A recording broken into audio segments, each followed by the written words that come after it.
theme for today is knowing when to be quiet and when to speak up. Have you ever left a conversation thinking, I should have said something? Or the opposite, I said too much. Knowing when to be quiet and when to speak up is a form of power.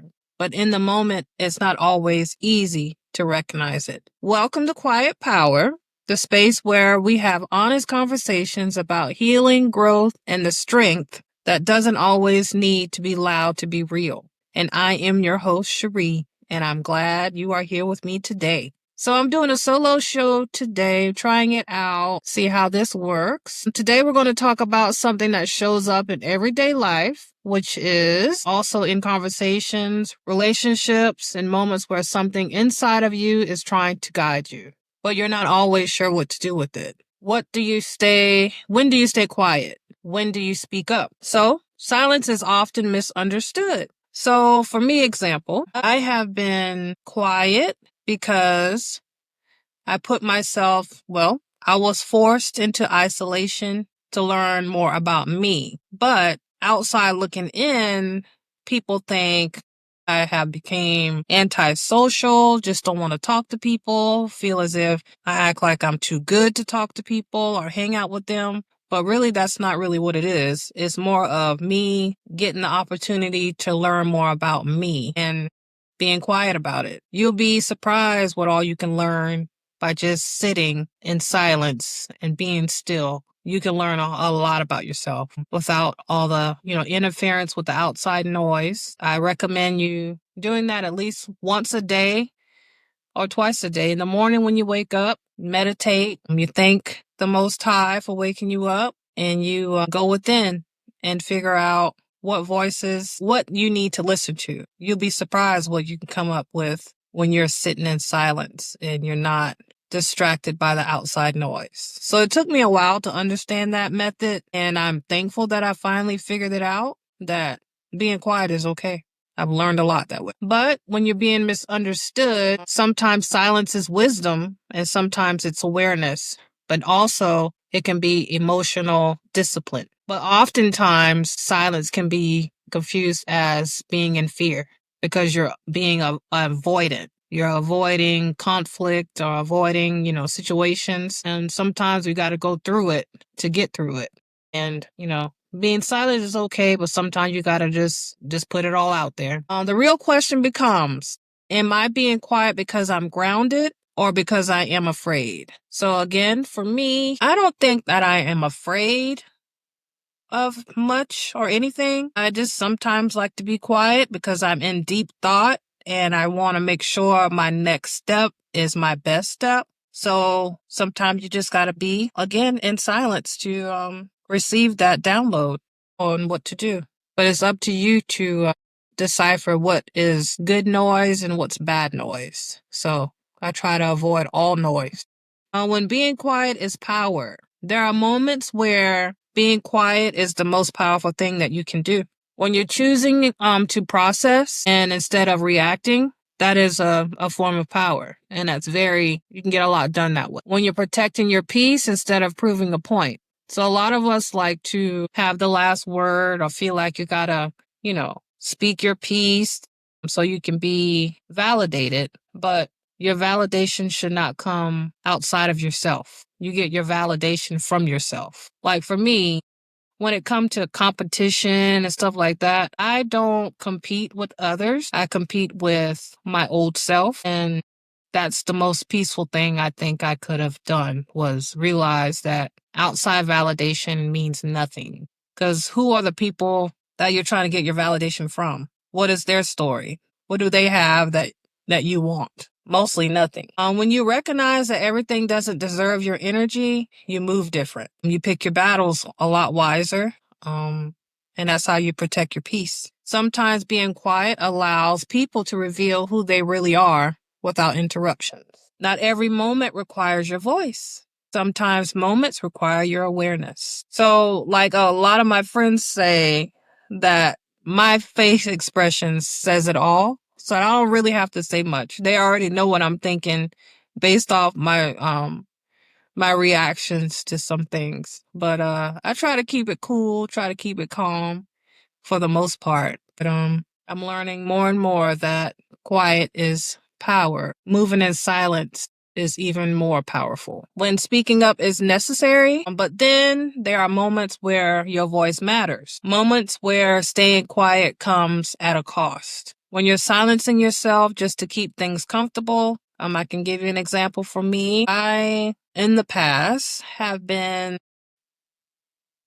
quiet in different environments to try to make others feel comfortable about themselves, which ends up backfiring in the long run because it's very draining to diminish yourself to make others feel better about themselves. And I've learned that the hard way, that is not the way to go. It's okay to be silent, but when it comes to costing you your health, your well-being, that's when it becomes a problem.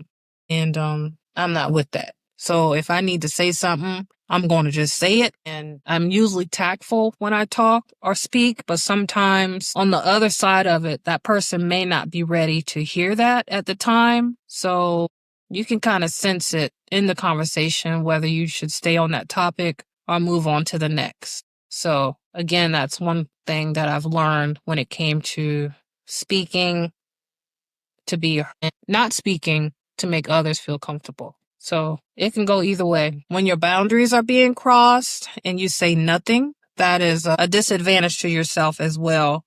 Let me see. I've noticed in my experience that people will see how far they can go with you. So they cross your boundaries. Sometimes people cross your boundaries for a reaction. So when you do react, they become the victim. So they'll cross you to test you.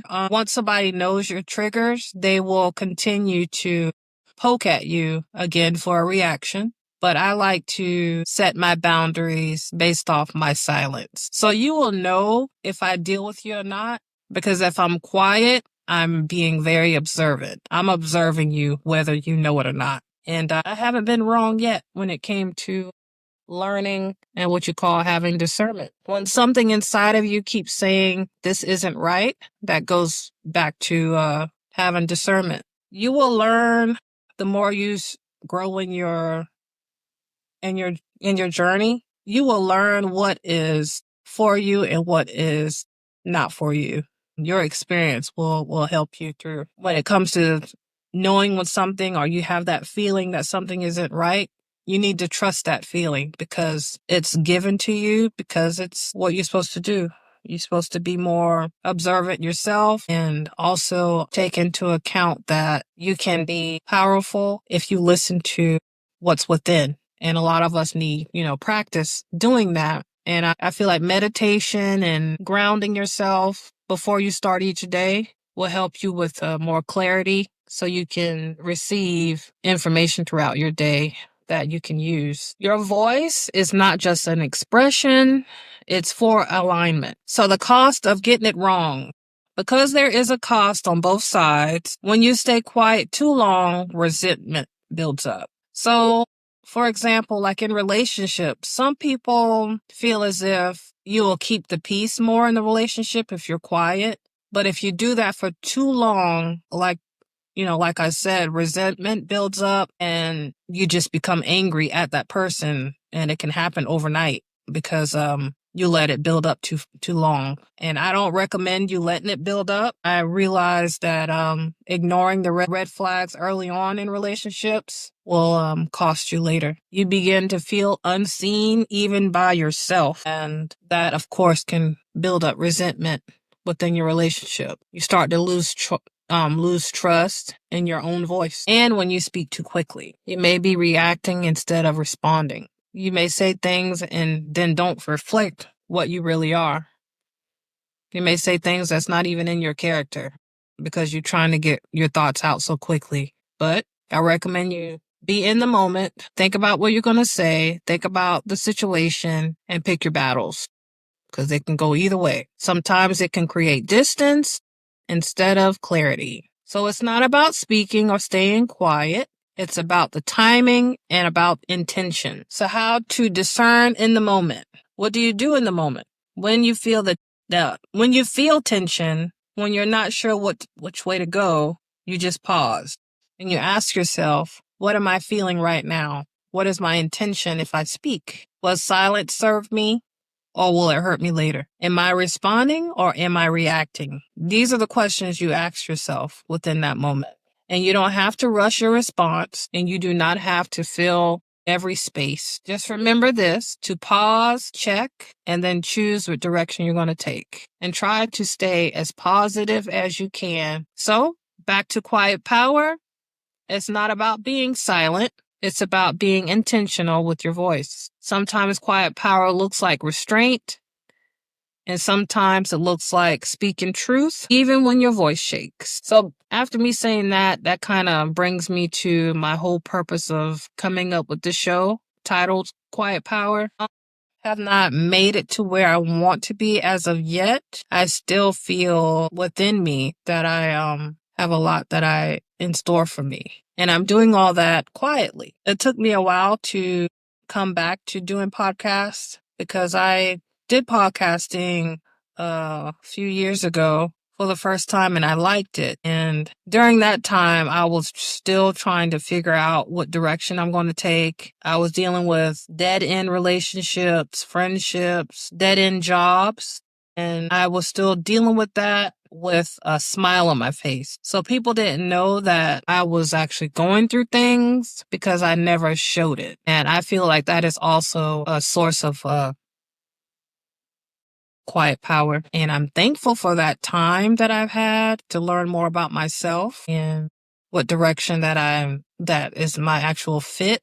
Because if I wasn't silent during that time, which I still go through it now, sometimes I just don't want to deal with no one. It's no love lost or anything. It's just sometimes you need to get your energy back. And for me, being in isolation and what you call hermit mode, that is my way of powering up, so to speak. So I may do that often. Some of my friends don't understand it. They're like, well, where did Blake go? Why she just disappear? She didn't disappear. She's right there. She's just trying to make sure she's doing the right things and listening to the voice to help her and staying resilient and being powerful without being loud. So that's kind of like my motto that people know me by. Like I'm quiet, but I am a force to be reckoned with. So don't test me. So in closing, learning to be quiet and when to speak up, it's a practice. But the more you listen to yourself, the clearer it becomes. You don't need to speak in every moment to be heard. But when it does, when it matters, don't abandon your voice. Thank you for joining me for this episode of Quiet Power. Until next time, stay grounded, stay aware, and trust the quiet strength within you. Ashe.